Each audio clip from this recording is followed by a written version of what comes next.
2021 தேர்தலுக்கு முன்னாடி கூட உங்களுக்கு ஒரு விஷயம் ஞாபகம் இருக்கும்.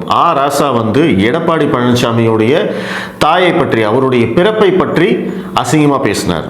அதுதான் வந்து திமுக. திமுகவில் இருக்கிறவங்க அத்தனை பேருமே இப்படி தான் பேசிக்கிட்டு இருக்காங்க.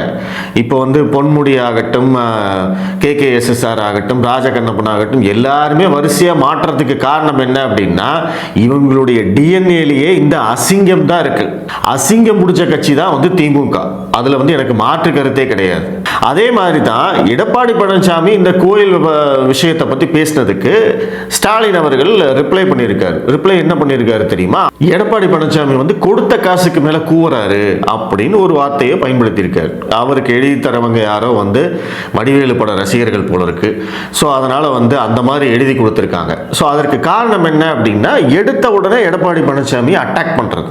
அப்படி அட்டாக் பண்ணிட்டோம் அப்படின்னாவே ஆட்டோமேட்டிக்காக வந்து இவங்களுக்கு என்ன ஒரு நினப்பு அப்படின்னா, இந்த மாதிரி வந்து பதிலே சொல்ல முடியாம, இந்த மாதிரி வந்து அர்த்தமே இல்லாம ஒரு விமர்சனத்தை வச்சுட்டோம் அப்படின்னா அதை வந்து இவங்க பெருமையா நினைச்சுக்குவாங்க. பத்தியா எங்க தலைவர் எப்படி வந்து பதிலடி கொடுத்தாருன்னு அப்படின்னு நினைச்சுக்குவாங்க.